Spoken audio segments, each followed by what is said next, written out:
안녕하십니까. 곰실장의 친절한 부동산입니다. 오늘은 2020년 말 이후 공공재개발 본격화될까? 라는 주제를 가지고 이야기를 해보겠습니다.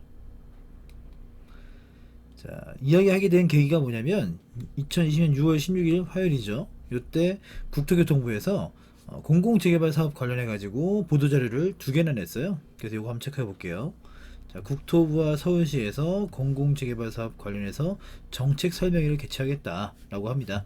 정책 설명회가 개최되는 건 뭐 크게 이상한 건 아닙니다만, 최근 들어서 어쨌든 국토부에서 서울시에 지지부진되고 있는 수많은 정비 사업들, 특히 재개발 같은 경우에 좀 빠르게 진행하겠다. 공공성을 좀 더 강화해서 정부에서 개입하더라도 좀 더 빠르게 진행하겠다라고 발표한 적이 있었죠. 이제 물론 보도에는 대부분 다 용산역에 있는 정비창 요거 개발한 얘기만 잔뜩 나왔습니다만, 그 당시에 공공재개발에 대한 부분도 굉장히 중요하게 얘기했었습니다. 그거에 대해서 이제 정책 설명회를 개최하는 거죠. 국토교통부와 서울특별시는 서울시 25개 자치구 정비사업 담당자를 대상으로 6월 17일 15시 서울 SH 본사 사옥에서 공공재개발 정책 설명회를 개최한다고 합니다. 일단은 서울시의 정비사업 담당자를 대상으로 하네요. 여기서 공공재개발 사업의 주요 내용과 기대 효과 및 향후 공모 일정을 설명할 예정이라고 합니다. 공공재개발은 LH와 SH 등 공공이 참여하는 거죠. 공공이 정비사업에 참여해서 낙후지의 주변 환경을 개선하고 도심 내 주택 공급을 촉진하는 사업이다. 이 재개발 같은 경우에는 공공성이 좀 더 강합니다. 아파트 건물 하나뿐 아니라 그 인근에 노후된 시설들이라든가 도로라든가 소방로 같은 것들을 전반적으로 재정비하는 거니까요. 근데 재건축 같은 경우는 어쨌든 그 집에 대한 개인들의 사익이 우선시되는 그런 사업이라고 볼 수 있겠죠. 자, 아무튼 이를 위해 주택 공급 활성화 지구를 지정한다고 하죠. 어디를? 공공재개발 구역을. 용적률 상향, 인허가 절차 간소화, 분양가 상한제 적용 제외, 사업비 융자 등 각종 지원을 제공할 계획이라고 합니다. 용적률을 상향한다는 건 뭐냐면 어쨌든 이거는 층수를 올릴 수 있다는 부분이고요. 그리고 인허가 절차 간소화는 어쨌든 아파트든 뭐든 간에 인허가 절차가 꽤 깁니다. 이거를 좀 빠르게 해주겠다. 제일 중요한 건 어쨌든 돈이겠죠. 특히 공공재개발 사업이다 보니까 재난의 위협이 있는 곳 같은 경우는 좀 더 빠르게 진행하겠다고 해서 용도지역 상향 등을 적극 검토하고, 공공재개발을 추진하는 사업장은 도시재생주들과 연계해서 상가 세입자 임시상가 조성도 추진할 예정이라고 합니다. 한편 새로 건설되는 주택 중 조합원 분양분을 제외하고 일반적으로 재건축이든 그리고 재개발이든 기본적으로 이 기존에 살던 분들 같은 경우는 조합원의 지위를 갖습니다. 물론 단순하게 산다는 것뿐 아니라 뭐 지분을 갖고 있는 것 비율에 따라 달라지겠습니다만, 이 조합원들의 그 특별 분양 물량이 따로 있죠. 조합원 물량이 요거 제외하고 일반 물량도 있습니다. 일반적으로 일반 분양이 어느 정도 되느냐, 일반 분양이 어느 정도 되느냐에 따라서 사업성이 결정이 되겠죠. 근데 여기서 보시면 조합원 분양분을 제외한다고 하니까 요거 제외하고 요 일반 물량에 대해서 건드는 거겠죠. 이 물량의 절반은 공공임대, 수익형 전세주택 등으로 공급해서 원주민과 주거지원 계층의 주거 안정을 위해 활용된다 라고 합니다. 예를 든 거 보니까 조합원 분양을 제외한 나머지 50%를 임대공급, 전체 20%는 공공임대, 조합원 분양 50%, 여기는 이제 원래 일반 분양이 되는데 일반 분양의 절반 정도를 이렇게 공급하는 거죠. 그 중에 공공임대는 20%가 들어갑니다. 문제는 요게 부분이 문제가 될 겁니다. 일반 분양 물량이 많아야 사업성이 돼서 분담금이 좀 줄어들고 내가 좀 이득을 볼 수 있는데, 요 일반 물량이 너무 줄어들면 사업성 자체가 많이 떨어지게 됩니다. 요거에 대한 대책도 당연히 있겠죠. 자, 공공재개발 사업에 대한 공적 지원 주요 내용을 살펴보겠습니다. 어쨌든 아까 사업성을 많이 떨어뜨렸으니까 일반 분양 물량을 줄임으로 인해 사업성이 떨어지다 보니까 거기에 대해서 이제 공적 지원을 해주겠다 이거죠. 첫 번째 항목은 도시 규제 완화.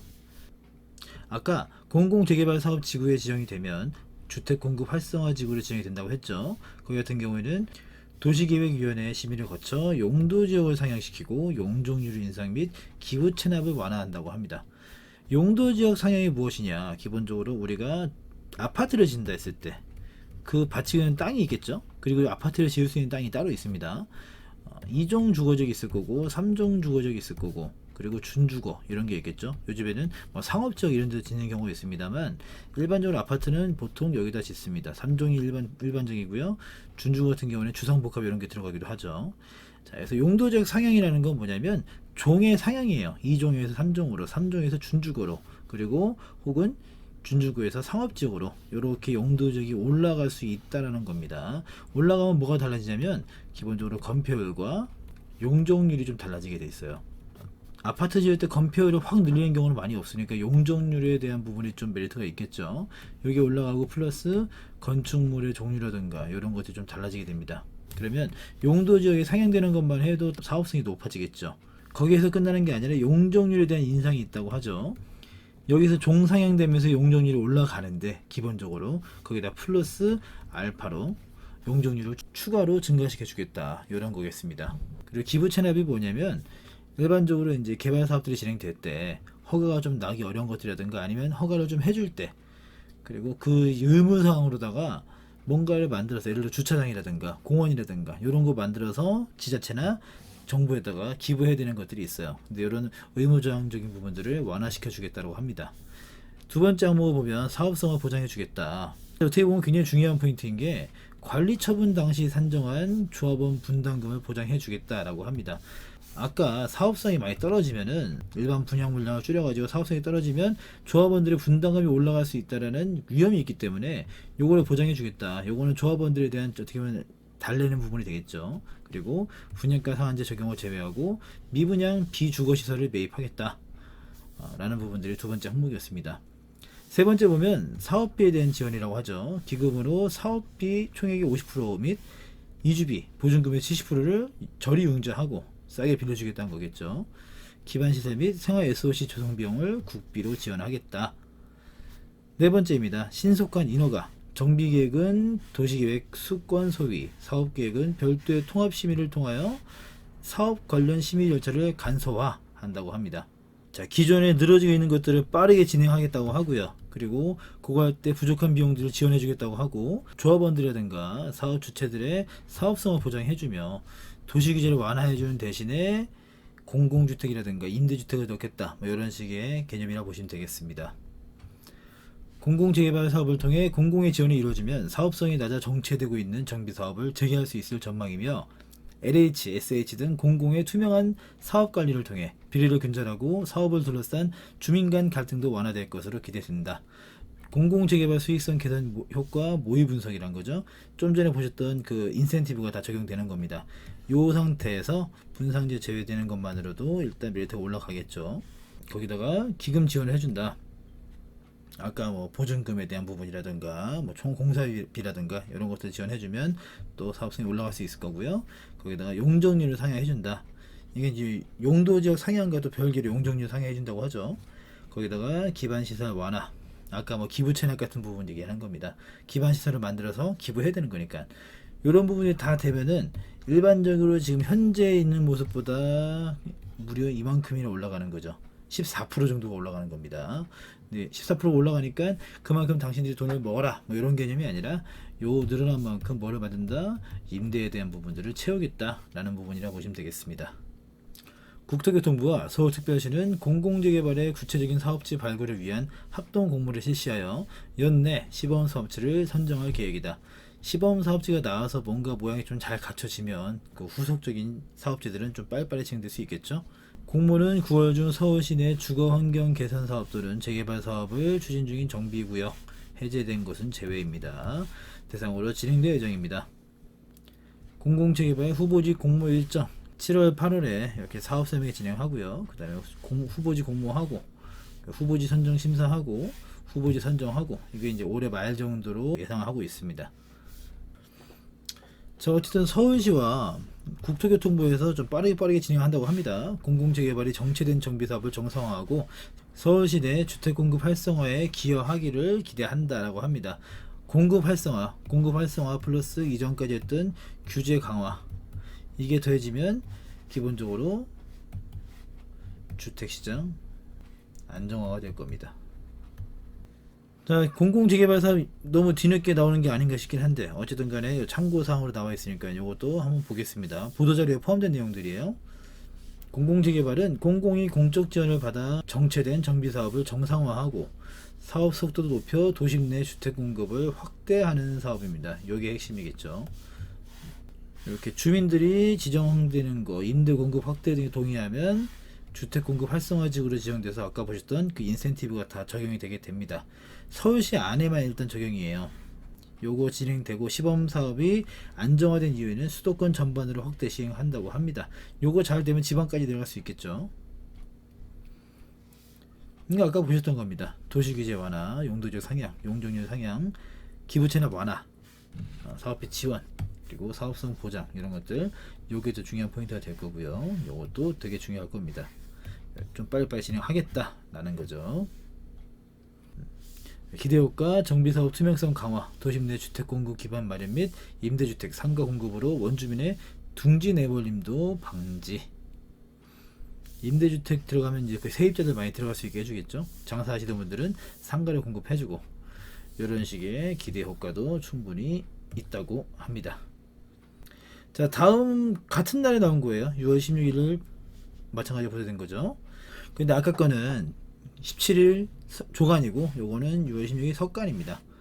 이게 좀 더 빠른 거죠. 재개발 아파트 임대주택 더 짓는다. 요거 먼저 나오고 그 다음 게 나와야겠죠. 앞에 게. 왜? 여기서 사업성 떨어지는 소리가 막 들리니까. 떨어지는 소리 들리는데 아까 보셨던 것처럼 이거저거 지원을 해주겠다. 그러면 이게 좀 상세가 돼서 좀 괜찮지 않겠느냐 이런 거죠. 재개발 사업 임대주택 의무건설 비율 15%에서 20%로 상향 조정한다 라고 합니다. 세부 내용을 보겠습니다. 세입자의 주거 안정을 위해 재개발 사업 시에 임대주택 건설 비율 상한선을 상향하는 내용의 도시 및 주거환경정비법 시행령 개정안이 6월 16일 국무회의를 통과하여 9월부터 시행될 예정이다. 자, 보시면 일반적으로 우리나라의 법 제일 위에는 당연히 헌법이 있겠죠. 헌법이 있고 그 아래쪽에는 법률, 이거는 국회에서 입법을 합니다. 그리고 요 아래 명령이 있어요. 이거는 대통령이 합니다. 그래서 보통 대통령의 정권을 받은 장관들이 진행을 하죠. 그리고 요걸 가지고 이제 시행령이 있으면 명령이 시행령이에요. 아무튼 그거 따라서 시행 규칙이 또 있어요. 시행 규칙은 국무총리가 발표합니다. 요거 아래 이제 조례가 들어가고 진행되겠습니다. 근데 보시면 여기는 시행령이라고 하죠. 요거에 대해서는 시행령이니까 대통령 명령이 바뀐다고 보시면 되겠습니다. 그래서 국회 통과하는 게 아니라 국무회의를 통과하는 거죠. 요건 참고로 알고 계시면 좋을 것 같아요.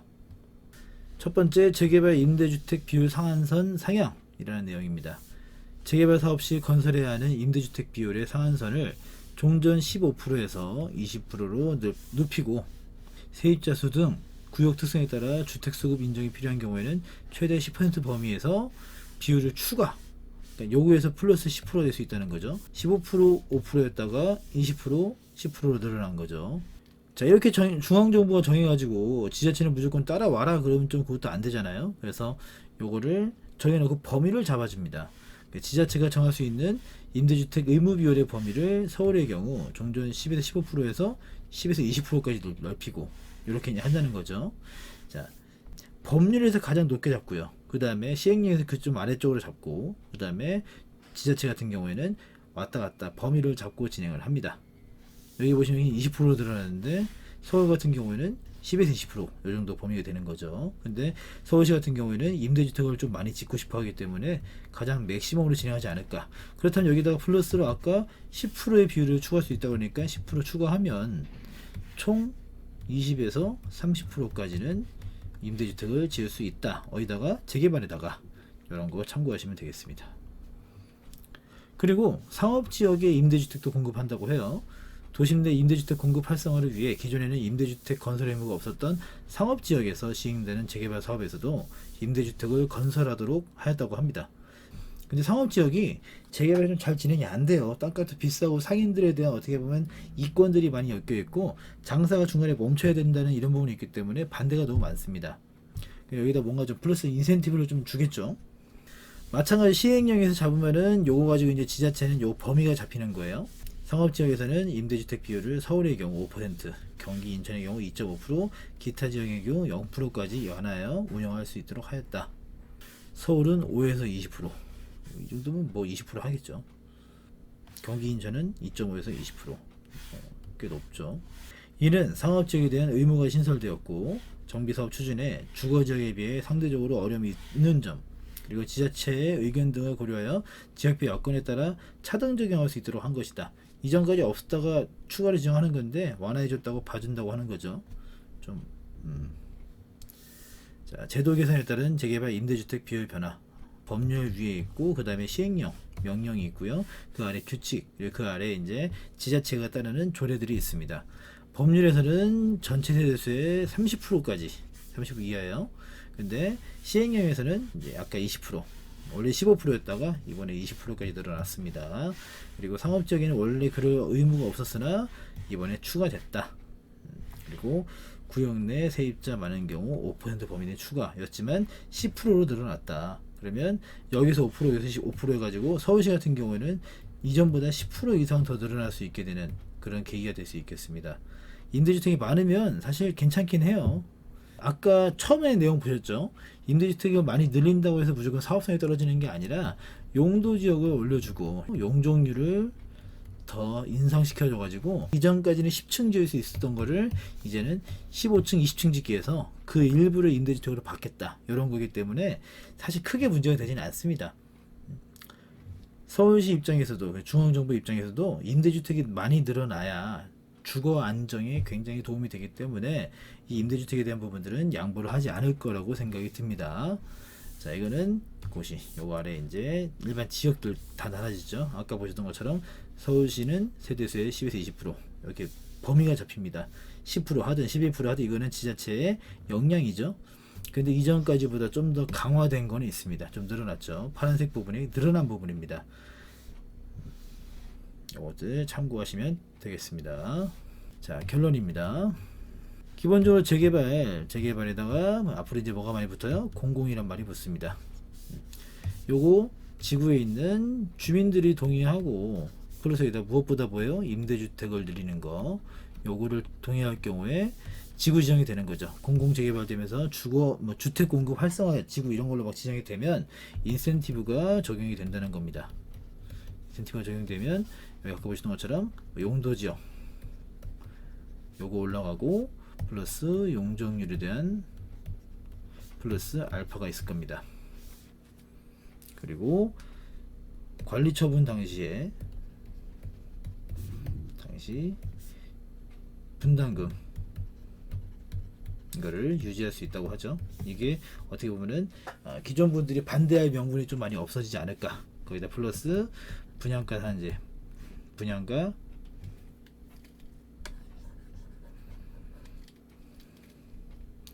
거기다 플러스 분상제, 분양가 상한제를 피할 수 있다고 하죠. 이걸로 사업성 있게 올라갈 수 있다고 보면 되고요. 여기다 플러스 이제 사업비를 지원해 주겠다. 참고로 분당 같은 경우도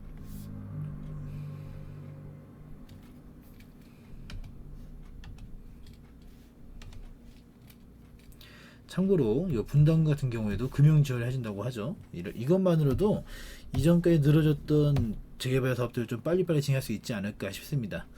대신에 요 인센티브 주는 대신에 뭐가 먼저인지는 잘 모르겠습니다만 임대주택의 비율을 올리겠다. 그래서 주거 안정화에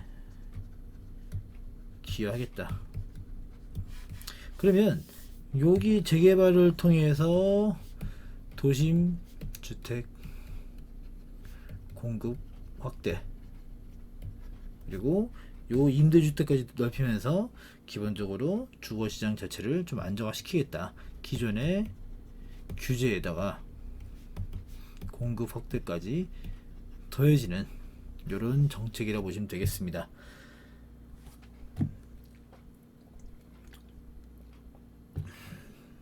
현재 이 영상을 촬영하고 있는 시기가 6월 16일 저녁인데 내일 17일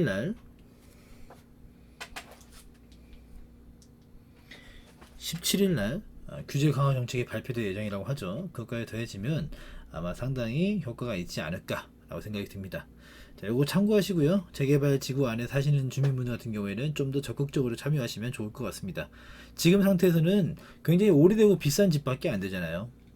내가 좀 더 적극적으로 참여하고 정부 시스템 최대한 활용하고, 이건 정부 시스템을 최대한 잘 활용하는 사람들이 가장 현명한 겁니다. 요거 활용하셔가지고 최대한 좀 빠르게 진행이 됐으면 좋겠네요. 자, 오늘 여기까지 하겠습니다. 곰실장의 친절한 부동산이었습니다. 시청해주셔서 감사합니다.